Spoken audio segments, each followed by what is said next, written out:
Surat city બસના નામે એક વિડીયો વાયરલ થયો છે, જેમાં એક મુસાફર અને કંડક્ટર વચ્ચે તું મેમે થતા મુસાફરે પોતે ધારાસભ્યનો પુત્ર હોવાનો દમ મારી નોટનું બંડલ બતાવ્યું. સુરતમાં ફરી સિટી બસના નામે એક વિડીયો વાયરલ થયો છે, જેમાં સિટી બસના કંડક્ટર સાથે એક મુસાફરે ઝઘડો કર્યો. કંડક્ટરનો કોલર પકડી ધારાસભ્યનો પુત્ર હોવાનું દમ મારી અજાણ્યા યુવાને પોતાની બેગમાં મોટી માત્રામાં રૂપિયા બંડલ લાવી કંડક્ટરને બતાવી દમ માર્યો. હાલ તો આ વિડીયો સોશિયલ મીડિયામાં વાયરલ થઈ રહ્યો છે, જેને લઈ આ મામલે તપાસ થવી જોઈએ તેવી લોકોમાં માંગણી ઉઠી રહી છે. તું મારો કોલર કેમ પકડો? પેલા ઈ કે સૌથી પહેલા તું મારો કોલર તારા ભાઈ મારે હું ભિખારી આમ છું, મારે હું પૈસા જોવું હે? તું પેલા કે મારો કોલર કેવી રીતે પકડો? તું ગલે કે કોઈનો બી છોડો.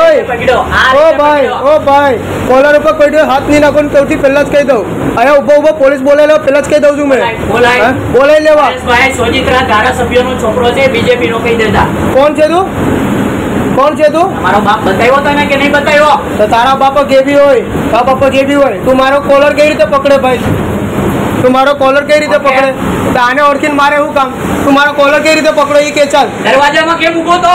સાઈડમાં જ ઉભો તો બોલતો જ નહીં. વરસાદ ચાલુ છે, દરવાજામાં ઊભું રહેવાનું છે. મેં તને એવું કીધું કે આગળના ગેટથી ચડવા લાગજે બરોબર. પોલીસ સ્ટેશન જ્યાં હોય ત્યાં ફોન કરી દે. તું ફોન કરી દે ને ભાઈ, પણ તું મારો કોલર કેવી રીતે પકડો પેલા એ કે?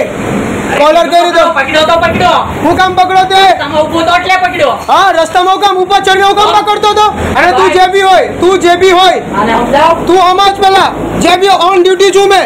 મારો કોલર કેવી રીતે પકડ્યો? ધારાસભ્યનો છોકરો છું. અરે ધારાસભ્ય જો તેને ઓન ડ્યુટી છોકરો પર હાથ કેમ ઉપાડે છે?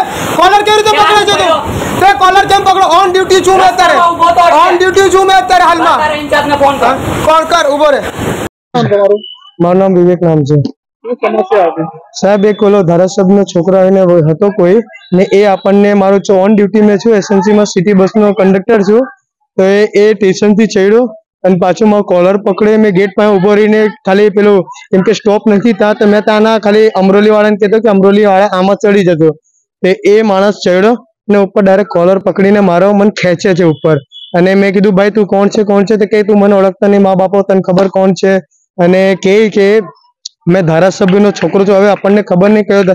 અને વિડીયોમાં તમે જોઈ શકો છો કે એ આટલા બધા 500ના નોટના કરે 5 કે 10 લાખ રૂપિયા મને બતાવતા. મેં કીધું કે એ કે મને કે તું ભિખારી સમજે છે? મેં કીધું મેં હું કામ ભિખારી સમજુ ભાઈ? તું જે હોય એ કે મા બાપાને ઓળખતા નહીં. છેલ્લે પણ પછી વિડીયો જયારે બંધ થયેલું ત્યારે એ મને મારવાની ધમકી આપતો હતો. કઈ જગ્યાએ બનાવ? આ સુમુલ ડેરી પાસે બનાવ બન્યું છે. અને એ છેલ્લે મારવાની ધમકી આપે, પછી ડ્રાઈવરને કઈ કિયા કરે, પછી મને કે સમજાવવા. અને મેં કીધું તું સમજી જા, ડાયરેક્ટ આમ તેમ થયેલું છે. આવી રીતે વાત કરતો હતો. આપણને ખબર નહીં કે કયો ધારાસભ્યનો છોકરો છે, મને કઈ ખબર નહીં. એટલે મેં એ સાહેબ કિરણ હોસ્પિટલ બાજુ જવાનું કહેતો કે કિરણ હોસ્પિટલ બાજુ મારું છે. અને મેં પોલીસ બોલાવીને વાત કરી તો કહે છે બીતો જ નહીં, આમ જ કહે છે બોલાવવું હોય તો બોલાવી લે. મારું મેં આનો છોકરો છું, વિડીયોમાં બી બોલતો છે. અને મને ખબર નહીં કોનો છે. એને વિડીયોમાં જે નંબર એનો બતાવતો હતો ફોનમાં, એ નંબર જયારે ચેક કર્યો ટ્રુ કોલરમાં તો મુકેશ મકોના નામ આવું કંઈક આવતું હતું. શું માંગ છે તમારી? હા, શું તમારું કેવું છે? કે સાહેબ એવી રીતે મને હેરાન કર્યું છે, બીજાને બી હેરાન કરતો જ છે એ, ને બધા એનાથી તકલીફ ખાઈ લીધેલા છે. એટલે એને જરીક જુઓ સર, એને તહેકીકાત કરો કે કેવા હું માંગે છે. અને દાદાગીરી બહુ બતાવે છે કે કોઈ ધારાસભ્યનો છોકરો હોય તો આવી રીતે કોઈના બી ઓન ડ્યુટી મેં છું તથા કોલર ઉપર હાથ પકડે છે અને મારવાની ધમકી આપે મને કે કાંઈક કર્યું કે કાંઈક આમ તેમ થયું તો તને મરાઈ દેવા, ડાયરેક્ટ મારા બાપાને ઓળખતો નહીં, આવી રીતે વાત કરતો હતો એ. Bureau report S9 news Surat.